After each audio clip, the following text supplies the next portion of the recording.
एक सवाल जो बहुत सारे भाइयों ने पूछा कि क्या एहतलाम हो जाने की सूरत में रोज़ा टूट जाता है।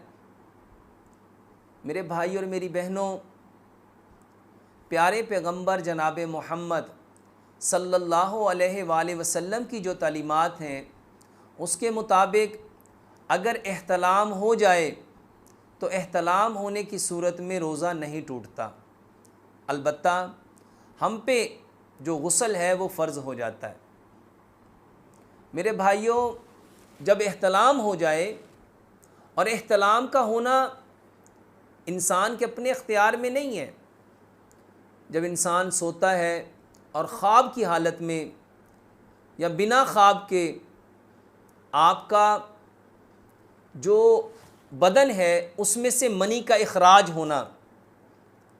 अब बहुत सारे भाइयों ने मुझसे कहा कि डॉक्टर साहब, हमने तो ये सुना है कि जो बंदा रोज़े की हालत में अपने बदन से मनी निकालता है तो उससे तो रोज़ा फासद हो जाता है, टूट जाता है।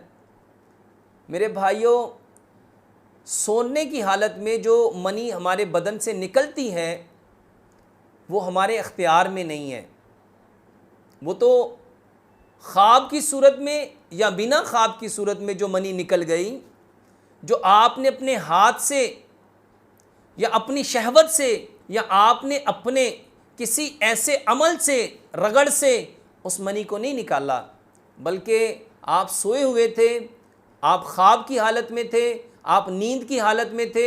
उस नींद की हालत में जो मनी निकल जाती है, ऐसी हालत में रोज़ा नहीं टूटता।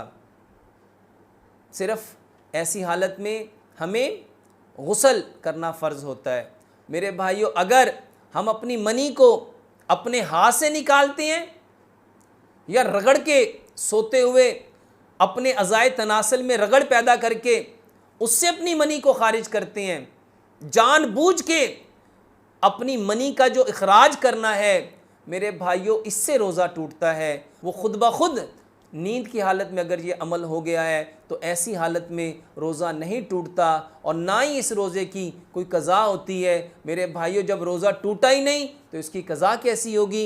मेरे भाई और मेरी बहनों, हमें अपने बच्चों की तरबियत करनी है, उनको बतलाना है कि किस हालत में रोज़ा टूटता है और किस हालत में रोज़ा नहीं टूटता। ख्वाब की सूरत में अगर इंजाल हो जाता है तो ऐसी सूरत में रोज़ा नहीं टूटता।